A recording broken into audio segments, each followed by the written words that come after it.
नमस्कार, news room live में आपका बहुत बहुत स्वागत है। मैं हूं आपके साथ सुशील शर्मा, मेरे साथ मेरी सहयोगी टिप्पन शर्मा। खबरों में आगे बढ़ेंगे, लेकिन उससे पहले आपको सीधे राजधानी दिल्ली लिए चलते हैं, जहां पर प्रधानमंत्री मोदी इस वक्त लाइव बन चुकी है।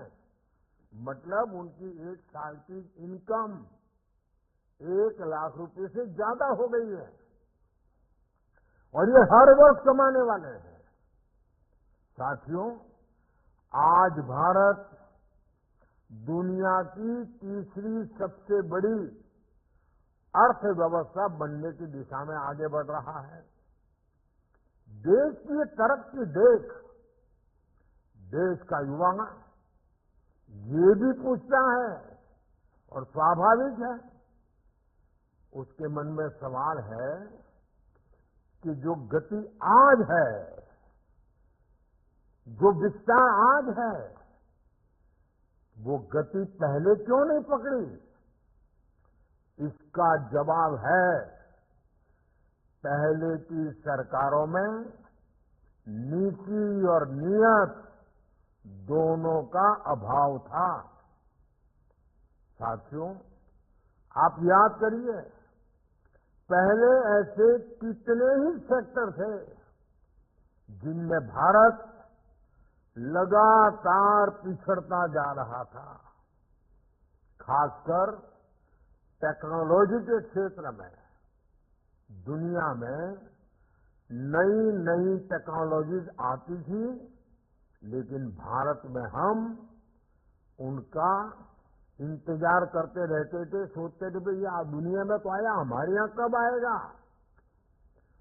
जो टेक्नोलॉजी पश्चिमी देशों में आउटडेटेड हो जाती थी, निकम्मी हो जाती थी, तब जाकर के वो हमारे यहां पहुंचती थी। ये सोच बना दी गई थी कि हमारे देश में आधुनिक टेक्नोलॉजी डेवलप हो ही नहीं सकती। इस मानसिकता से कितना बड़ा नुकसान हुआ। भारत न केवल आधुनिक विकास की दौड़ में पिछड़ता चला गया, बल्कि रोजगार के सबसे महत्वपूर्ण सोर्स भी हमसे दूर होते चले गए। आधुनिक विश्व में जिन उद्योगों से रोजगार पैदा होता है, जब वही नहीं होंगे तो रोजगार कैसे मिलेगा? इसलिए हमने पुरानी सरकारों की उस पुरानी सोच से देश को आजाद कराने के लिए काम शुरू किया है। स्पेस सेक्टर से लेकर सेमीकंडक्टर तक, इलेक्ट्रॉनिक से लेकर इलेक्ट्रिक व्हीकल तक, हमने हर नई टेक्निक में मेक इन इंडिया को आगे बढ़ाया। हमने आत्मनिर्भर भारत पर काम किया।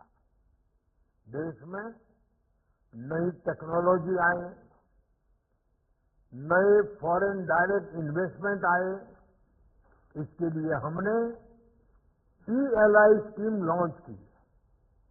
मेक इन इंडिया अभियान और PLI स्कीम ने मिलकर रोजगार सृजन की गति कई गुना तेज कर दी है।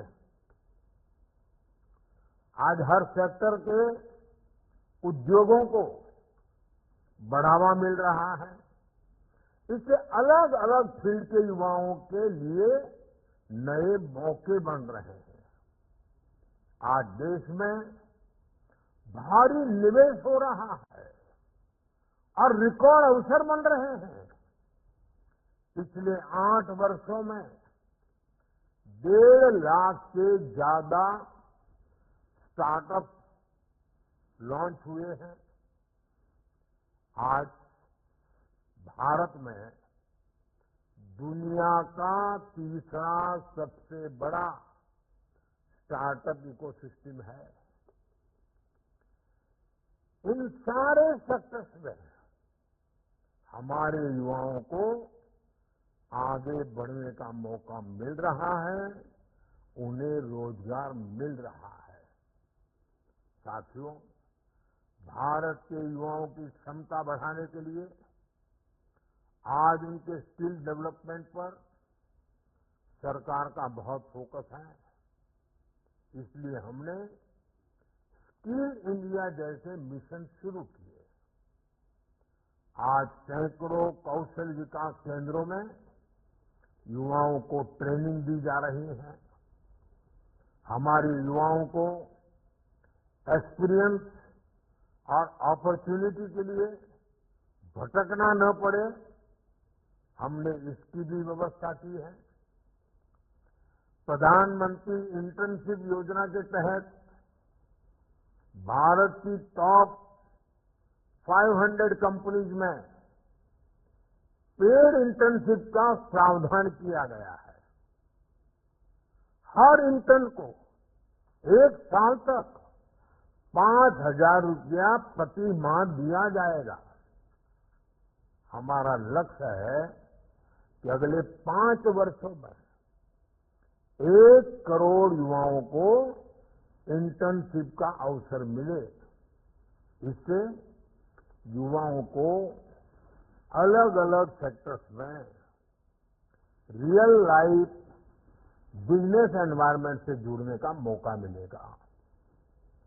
उनका ये अनुभव उनके कैरियर के लिए बहुत लाभकारी होगा। साथियों, विदेशों में भी भारतीय युवाओं को आसानी से नौकरी मिले, इसके लिए भी भारत सरकार नए मौके बना रही है। हाल में ही जर्मनी ने, आपने अखबार में पढ़ा होगा, जर्मनी ने भारत के फिलहाल बड़ी खबर आ रही है। रोजगार मेले में पीएम मोदी बोले हुए हैं। पीएम मोदी का ये संबोधन आपने देखा। रोजगार मेले से युवाओं को तेजी से रोजगार मिल रहा है, पीएम मोदी का ये कहना है, और युवाओं को ट्रेनिंग भी मिल रही है। पीएम मोदी ने ये तमाम बातें अपने संबोधन के जरिए कही है। पीएम ने 51,000 से ज्यादा युवाओं को ज्वाइनिंग लेटर वितरित किए हैं और रोजगार के अवसर कैसे देश के अंदर पैदा करने हैं, अलग अलग राज्यों में कैसे पैदा करने हैं, और उसको लेकर प्रधानमंत्री मोदी ये अपना संबोधन यहाँ पर कर रहे हैं। तो आपको बता दें कि पीएम ने 51,000 से ज्यादा जो युवा हैं उन्हें ज्वाइनिंग लेटर्स प्रदान किए हैं। रोजगार मेले में प्रधानमंत्री नरेंद्र मोदी ने यहाँ पर संबोधित किया है। युवाओं को तेजी से रोजगार मिल रहा है। ये तमाम चीजें प्रधानमंत्री नरेंद्र मोदी ने अपने संबोधन में कहा है। उन्होंने कहा है कि युवाओं को लगातार ट्रेनिंग भी दी जा रही है। और आपको बता दें कि अपडेट ये है कि 51,000 से अधिक युवाओं को जो यहाँ पर ऑफर लेटर्स हैं, जो अपॉइंटमेंट लेटर्स हैं, वो यहाँ पर प्रधानमंत्री नरेंद्र मोदी द्वारा प्रदान किए गए हैं। लगातार हर एक फील्ड में काम किया जा रहा है। खासतौर पर युवाओं के हवाले से अगर बात करें तो युवाओं के उत्थान के लिए, युवाओं के यहाँ पर डेवलपमेंट के लिए, उनकी ग्रोथ के लिए लगातार कहीं ना कहीं मोदी गवर्नमेंट प्रतिबद्ध नजर आ रही है। और एक बार फिर से रोजगार मेले का आयोजन किया गया, जिसमें से कुछ देर पहले आपने सुना किस तरीके से 51,000 युवाओं को नौकरियां प्रदान की गई। युवाओं के हवाले से बात की जाए तो युवाओं को ज्वाइनिंग लेटर्स दिए गए। युवाओं में भी काफी खुशी का माहौल है। वहीं अगली खबर जहाँ पर आज पीएम मोदी की एमपी और छत्तीसगढ़ को बड़ी सौगातें मिलने जा रही है।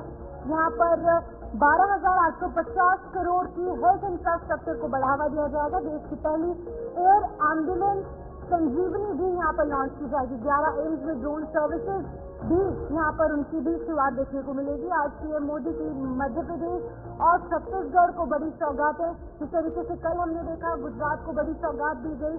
4800 करोड़ रुपए की अलग अलग प्रोजेक्ट का उद्घाटन और शिलान्यास किया गया। वहीं पर आज छत्तीसगढ़ की बारी है, मध्य प्रदेश की बारी है। मध्य प्रदेश और छत्तीसगढ़ को दिवाली के बड़े तोहफे प्रधानमंत्री नरेंद्र मोदी द्वारा दी जा रहे हैं। हेल्थ इंफ्रास्ट्रक्चर को बढ़ाने के लिए लगातार प्रयास किए जा रहे हैं। दोनों ही राज्यों को यहाँ पर बड़ी सौगातें देने का काम कहीं ना कहीं नरेंद्र मोदी कर रहे हैं और हेल्थ फैसिलिटीज को बढ़ावा दिया जा रहा है। बता दें कि एम्स का वर्चुअल तौर से उद्घाटन भी किया जाएगा। एम्स हालांकि वहाँ पर पहले संचालित था, लेकिन इसकी बिल्डिंग न्यू बनी है।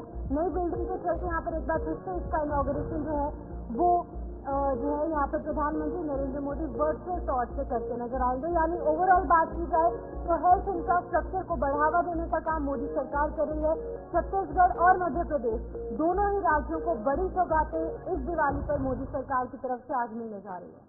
बिल्कुल, और ये सिर्फ और सिर्फ मध्य प्रदेश और छत्तीसगढ़ की बात नहीं, इससे पहले भी कई राज्यों को प्रधानमंत्री मोदी द्वारा डायरेक्ट ये सौगातें दी गई हैं। इन प्रोजेक्ट की लॉन्चिंग होगी। एमपी के सबसे बड़े ESIC सुपर स्पेशलिटी हॉस्पिटल का लोकार्पण होना है, इससे भी लॉन्चिंग होनी है। छत्तीसगढ़ में पहला प्राकृतिक चिकित्सा सेंटर बनेगा। बिलासपुर स्थित का किम्स का भी उद्घाटन होने वाला है, ये भी इसमें एक महत्वपूर्ण दिन है। पहले अखिल भारतीय आयुर्वेद संस्थान के दूसरे चरण का उद्घाटन भी प्रधानमंत्री मोदी द्वारा होने वाला है। ये वर्चुअली होगा और ये सौगातें दोनों राज्यों के लोगों को मिलेगी। गर्भवती महिलाओं के वैक्सीनेशन टाइम को बताने वाले यू विन पोर्टल का भी शुभारंभ प्रधानमंत्री मोदी द्वारा आज होने वाला है।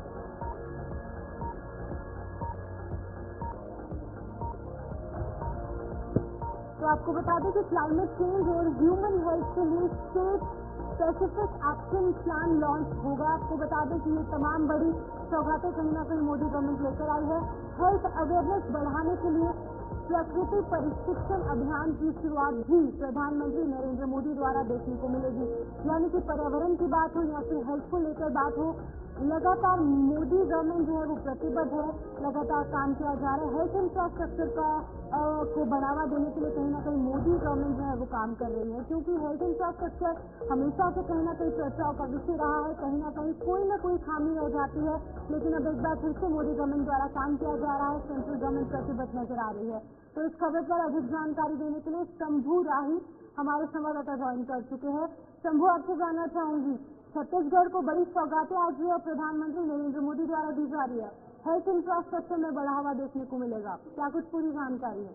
बिल्कुल, मैं बताना चाहूंगा मैम। तो देखिए, छत्तीसगढ़ को आज धनतेरस के दिन जो बड़ी सौगातें मिलने जा रही है, सबसे पहले मैं बात करूंगा तो बिलासपुर में सुपर स्पेशलिस्ट हॉस्पिटल किम्स का जो है प्रधानमंत्री नरेंद्र मोदी जो वर्चुअल उद्घाटन करेंगे। इसके साथ में ही रायपुर में केंद्रीय योग एवं प्रतिशत चिकित्सालय अनुसंधान का शिलान्यास करेंगे। तो कहीं न कहीं दो बड़ी सौगातें यहाँ प्रधानमंत्री नरेंद्र मोदी जो देने जा रहे हैं। और बताना चाहूंगा, ये पहली बार छत्तीसगढ़ में जो है ये अनुसंधान जो है खुलने जा रहा है प्राकृतिक चिकित्सा के क्षेत्र में। इसको लेकर के पूरी तैयारियां लगभग पूरी हो गई है। 90 करोड़ की लागत से लगभग जो है ये प्रोजेक्ट को तैयार किया जा रहा है। 24 महीने में ये बनकर के तैयार हो जाएगा और 100 बिस्तरों का ये प्राकृतिक चिकित्सा अनुसंधान केंद्र होगा। तो कहीं न कहीं एक बड़ी सौगातें है छत्तीसगढ़ को। और एक जो है प्राकृतिक क्षेत्र में ये पहला हॉस्पिटल जो छत्तीसगढ़ में होगा। तो कहीं न कहीं बड़ी बात है, डबल इंजन की सरकार है, तो कहीं न कहीं बड़ी सौगातें जो है छत्तीसगढ़ को मिली है। बहुत बहुत शुक्रिया शंभू, ये तमाम जानकारी के लिए। शंभू राही हमारे साथ इस वक्त हमारे सहयोगी बने हुए थे, जिन्होंने बताया कि छत्तीसगढ़ को कुछ बड़ी सौगातें आज मिलने वाली हैं। खास तौर पर स्वास्थ्य के क्षेत्र को और मजबूत करने की कोशिश डबल इंजन की सरकार द्वारा किया जा सकता है। यहाँ वक्त एक छोटे से ब्रेक का है और लौटते हैं।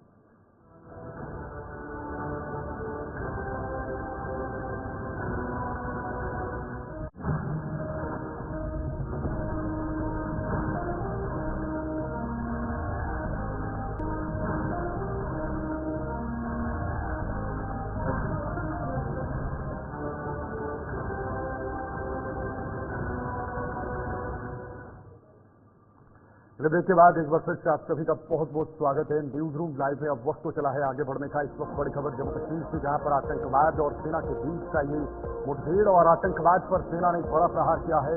और ये बड़ा प्रहार करते हुए आर्मी एम्बुलेंस पर हमला करने वाले 3 आतंकियों को ढेर कर दिया है। मुठभेड़ में K9 स्क्वाड का डॉग फैंटम भी शहीद हुआ है। बेहद दुखद मामला। और अखनूर में 27 घंटे के बाद एनकाउंटर फिलहाल खत्म हो रहा है। ये इस वक्त की बड़ी खबर आ रही है। लेकिन ये बड़ी कामयाबी सुरक्षा बलों के लिए, जम्मू कश्मीर पुलिस के लिए, कि आखिर जिन आतंकवादियों ने आर्मी के या सेना के वाहन पर, सेना की एम्बुलेंस पर हमला किया था, उन 3 आतंकियों को ढेर कर दिया है, खत्म कर दिया है। और इसमें सेना का एक डॉग जो है वो भी शहीद हुआ।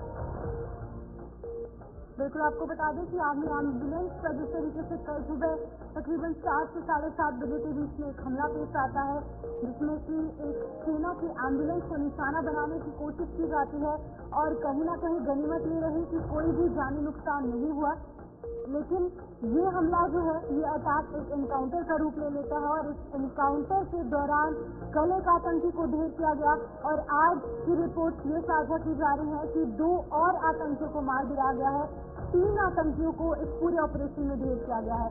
लेकिन बुरी खबर ये भी है कि केनाइन स्क्वाड का एक डॉग, जिसका नाम फैंटम था, वो यहाँ पर शहीद हो चुका है। ये आर्मी डॉग था। काफी मदद आर्मी की इस डॉग ने की है इस पूरे एनकाउंटर के दौरान, क्योंकि हमेशा से डॉग्स की भूमिका काफी ज्यादा अहम रही है। आतंकियों के निशाने पर जम्मू कश्मीर नेशन में गैर मुस्लिम, खासकर कश्मीरी पंडित नजर आ रहे हैं। ये रिपोर्ट के हवाले से अगर बात करेंगे, साथ ही साथ बीजेपी कार्यकर्ता भी हैं। आपको बता दें कि स्थानीय निकाय में चुने गए लोग जो हैं वो भी कहीं ना कहीं इस समय जम्मू कश्मीर में आतंकियों के निशाने पर है। जम्मू कश्मीर पुलिस की बात की जाए, अधिकारियों की बात की जाए, तमाम जो बड़े ऑफिशियल्स हैं वो भी आतंकियों की यहाँ पर आतंकियों के निशाने पर है। आतंकियों की नजर उनके सामने है। दूसरे राज्यों से आकर जो काम करने वाले लोग हैं, जो यहाँ पर प्रवासी मजदूर काम कर रहे हैं, वो भी कहीं ना कहीं आतंकियों के निशाने पर है। क्योंकि पिछले हफ्ते की अगर बात की जाए तो लगातार आतंकियों द्वारा प्रवासी मजदूरों पर हमला किया जा रहा है, उन पर निशाना लगातार देखने को मिल रहा है। बिल्कुल, और ये निशाना आज का नहीं, कई सालों पहले से ही आतंकवाद किस तरह से जम्मू कश्मीर के अंदर जम्मू कश्मीर के लोगों को निशाना बना रही है, इसमें चुनिंदा कुछ लोगों को निशाना बनाने का काम किया जा रहा है। और जैसे दूसरे राज्यों से जो आकर यहाँ पर काम करने वाले लोग हैं, उनको भी निशाना बनाया जा रहा है। और आज तक कई लोगों की इस जंग में आकर उनकी मौतें भी हुई हैं। और ये साफ तौर पर 370 का भी एक कहीं न कहीं असर या फिर ये दिखाने जाने की कोशिश यहाँ पर आतंकियों द्वारा या पाकिस्तान द्वारा की जा रही है कि 370 हटाना सरकार का सही फैसला नहीं था। इस दृष्टिकोण से ये भी देखा जा सकता है। तो दूसरे राज्यों से काम करने वाले लोग हैं या फिर जम्मू कश्मीर के अंदर जो यहाँ के स्थानीय लोग हैं, उन पर भी इस तरह के हमले हो रहे हैं। इधर महाराष्ट्र चुनाव के लिए बीजेपी ने अपनी चौथी लिस्ट जारी कर दी है। नरेंद्र लाल चंद्र जी को मीरा भयंदर से टिकट दिया गया। देखिए, महाराष्ट्र चुनाव के लिए बीजेपी ने अपनी चौथी लिस्ट जारी कर दी है। नरेंद्र लाल चंद्र जी को मीरा भयंदर से टिकट मिला है। उन्हें वहां से चुनाव लड़ने का मौका दिया है। कुल मिलाकर भारतीय जनता पार्टी लगातार अपनी अपनी लिस्ट जारी कर रही है और आज जाकर चौथी लिस्ट भी अब बीजेपी की तरफ से सामने निकल कर आती है। तो नरेंद्र लाल चंद्र जी को मीरा भयंदर से टिकट मिला है। उन्हें वहां से इस सीट पर लड़ने की जिम्मेदारी मिली है।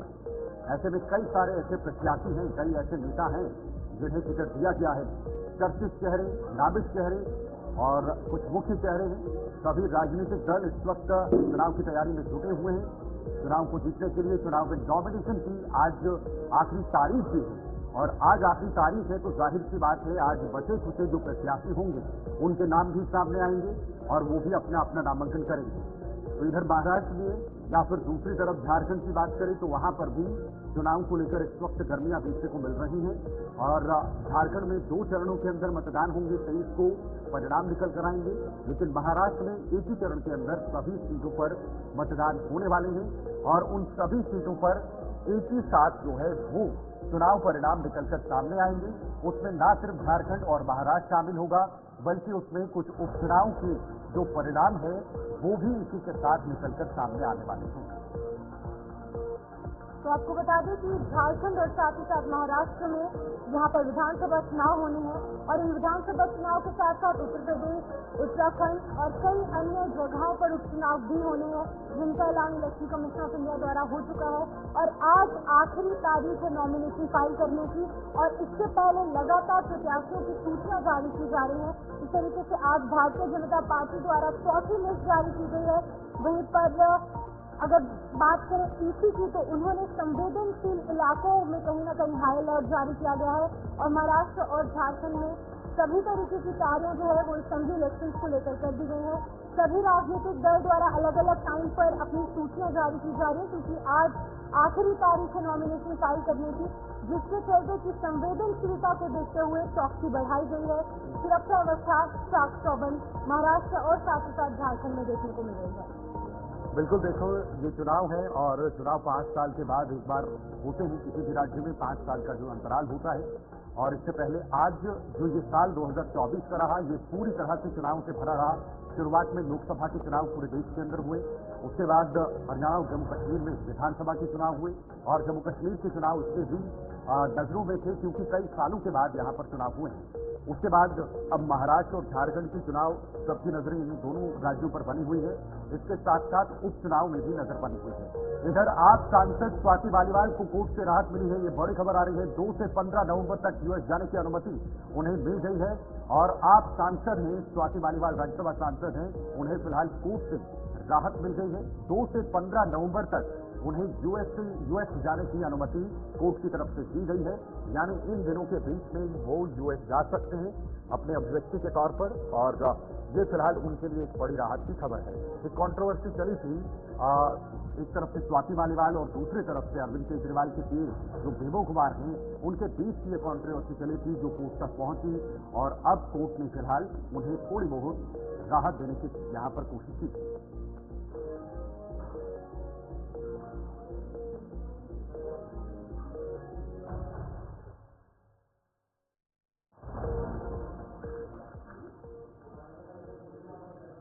तो चलिए जरा आगे बढ़ेंगे। अब बात एक और बड़ी खबर की करेंगे। इस वक्त एक और बड़ी जानकारी है। केरल के कासरगोड में बड़ा धमाका हुआ है। केरल का ये धमाका इस वक्त आया है।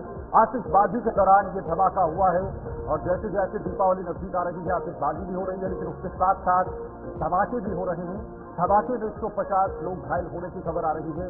ये बहुत बड़ा मामला, देखिए तस्वीरों में देख लीजिएगा आप। जब ये धमाका हुआ तो धमाके के बाद ये गुबार जो है ये कितने इलाके तक पहुंच गया, इसका असर कितना देखा गया और ये भीड़ भी नजर आ रही है क्योंकि धमाका इतना खतरनाक था। जो आग का गोला बना है उसके बाद धुएं का गुबार देखने को मिल रहा है। इसमें कई सारे लोग घायल हुए हैं, कुछ लोगों की मौतें भी हुई हैं और फिलहाल सभी घायलों को अस्पताल में उपचार के लिए भर्ती कर दिया गया है। ये आतिशबाजी के दौरान का धमाका है।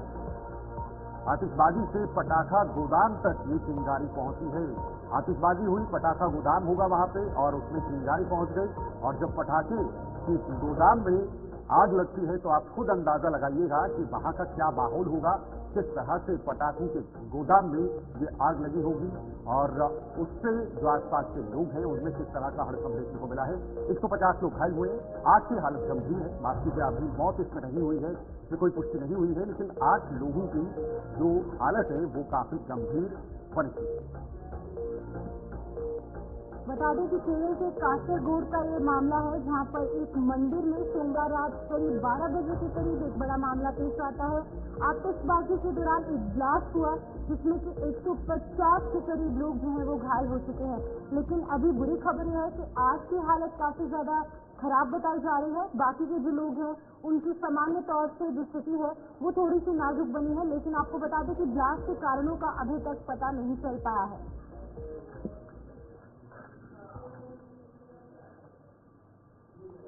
तो चलिए आपने देखा है किस तरह से आग का मामला सामने आया, लेकिन इधर 60 फ्लाइट में फिर बम की धमकी मिली है। देखिए एक और बड़ी जानकारी और धमकियों का जो सिलसिला है वो लगातार चल रहा है। एयर इंडिया की दिल्ली कोलंबो फ्लाइट की इमरजेंसी लैंडिंग कराई गई है।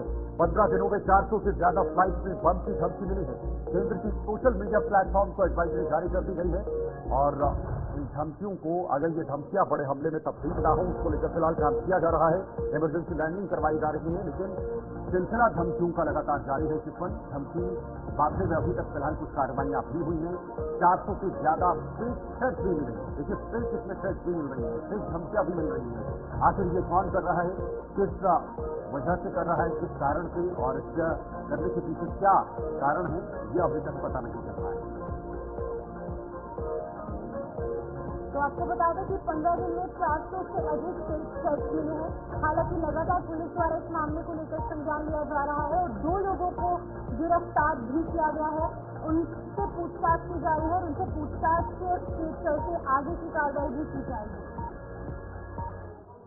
तो चलिए वक्त हो चला है अगली खबर का, जहां पर हमने आपको फेक थ्रेट के वाले की जानकारी दी। वहीं पर आगे बढ़ चलेंगे जहां पर कुशीनगर में गंगा जमीनी तहजीब की झलक जो है वो देखने को मिली है। मुस्लिम समुदाय के लोगों ने लक्ष्मी प्रतिमा पर फूल बरसाए हैं। देखिए किस तरीके से ब्रदरहुड की एक तस्वीर सामने आई है। प्रतिमा को लेकर जो लोग हैं वो लेकर जा रहे थे। इस दौरान गुलाब के फूल के साथ मुस्लिम समुदाय के लोगों ने लक्ष्मी माता की प्रतिमा का स्वागत किया है। दशहरे के दौरान छावनी मोहल्ले में दुर्गा प्रतिमा पर पथराव हुआ था, लेकिन उसी इलाके में लक्ष्मी जी की प्रतिमा लेकर जाया जा रहा था और उसी दौरान मुस्लिम समुदाय के लोगों ने फूल मालाओं के साथ एक जो प्रतिमा है, जो आइडल है, उसका स्वागत किया है। कुशीनगर का कहीं ना कहीं वाक़ा सामने आया है। तस्वीरों में आप देख सकते हैं हिंदू मुस्लिम समुदाय का जो ब्रदरहुड है, जो भाईचारा है, साफ तौर से इसकी सीधी झलक आप देख सकते हैं। उमेश मिश्रा फोन लाइन पर हमारे साथ हमारे संवाददाता जुड़े हुए हैं। उमेश, ये तस्वीर क्या मैसेज दे रही है, क्या संदेश दे रही है जो फूल मुस्लिम समुदाय की तरफ से यहाँ पर जो है बरसाए गए हैं इस यात्रा पर? देखिए शीतल, बिल्कुल कुशीनगर में गंगा जमुनी तहजीब देखने को मिली है। जिस तरह से मुस्लिम समुदाय के लोगों ने लक्ष्मी प्रतिमा पर फूल बरसाए हैं। हालांकि ये कहीं न कहीं एक बड़ा संदेश है दोनों संप्रदायों के लिए कि जिस तरह से आप देखिए कि उसी छावनी मोहल्ले में प्रतिमा पर जो लक्ष्मी जी की प्रतिमा है वहां पर पुष्प वर्षा की गई है और दोनों पक्षों में और दशहरे के दिन छावनी मोहल्ले में ही दुर्गा प्रतिमा पर पथराव हुआ था। तो उसी मोहल्ले में एक बड़ी तस्वीर देखने को मिल रही है, भाईचारा देखने को मिल रहा है, जहां पर दोनों संप्रदाय के लोगों ने किस तरह से मुस्लिम संप्रदाय के लोगों ने जो लक्ष्मी जी की प्रतिमा थी उससे फूल वर्षा किए हैं। तो कहीं कहीं आपसी सौहार्द का जो वातावरण है वो कुशीनगर में देखने को मिला है और भाईचारा जो हिंदू मुस्लिम की भाईचारा बात कही जाती है वो भी तस्वीर यहाँ देखने को मिली है। हालांकि इसको लेकर पुलिस प्रशासन के लोगों का एक बड़ा योगदान है कि वहाँ पर पूरी तरह से जो अमन चैन है कुशीनगर में बरकरार रहे और लोगों के बीच कोई भेदभाव न हो, ये भी एक तस्वीर देखने को मिली है। तो कहीं न कहीं इस तरह की तस्वीरों से एक बात साफ हो जाती है कि जहाँ सांप्रदायिक सौहार्द गुजरते हैं उन लोगों को समझना चाहिए जो आपसी भाईचारा है, जो आपसी सौहार्द है वो न बिगड़े, एक दूसरे के त्योहारों में खुशी मनाएं। कम से कम ये जो भारत की तस्वीर है ये एक अपने आप में एक पूरी तरह से परिभाषित करती है हमारी तमाम तहजीब को। चलिए, बहुत बहुत शुक्रिया उमेश, ये तस्वीर दिखाने के लिए। हमारे सहयोगी ने बहुत खूबसूरत तस्वीर दिखाई है। तो जो समुदाय है उनमें कैसे सौहार्द है वो वातावरण देखा गया है। हरियाणा को भी पीएम मोदी की बड़ी सौगात मिली है। हरियाणा से इस वक्त बड़ी खबर, हरियाणा को पीएम मोदी ने बड़ी सौगात दी है। अभी हरियाणा में नई सरकार बनी है बीजेपी के रूप में और बीजेपी ने पूर्ण बहुमत के साथ सरकार बनाई है। इससे कई योजनाओं का इस वक्त जो है वो शिलान्यास हो रहा है। पीएम राइसिंग सैनी भी इस वर्चुअल मोड में शामिल हो रहे हैं। कुल मिलाकर दीपावली भी है और दीपावली के खास त्योहार पर भी इस वक्त लगातार केंद्र सरकार अलग अलग राज्यों में ब्रांचेस के तौर पर उन तक हर जन कल्याणकारी योजनाओं का फायदा और या फिर अलग अलग बड़ी बड़ी सौगातें उन तक पहुंचा रही हैं। स्वास्थ्य क्षेत्र हो, इंफ्रास्ट्रक्चर हो या बाकी अन्य चीजें हो, सड़कें हो, रेलवे हो, ब्रिजेस हो, ये तमाम बड़ी बड़ी चीजें इस वक्त केंद्र सरकार की तरफ से समर्पित की जा रही हैं। यहाँ पर व्यापक ग्रामीण स्वास्थ्य योजना की शुरुआत हुई है। वर्चुअली कार्यक्रम में मुख्यमंत्री राइसिंग सैनी जी मौजूद रहेंगे। 12,850 करोड़ रुपए की ये परियोजनाएं जो हैं वो बताई जा रही हैं, जो प्रधानमंत्री मोदी द्वारा आज वर्चुअली कार्यक्रम से इसका उद्घाटन किया गया।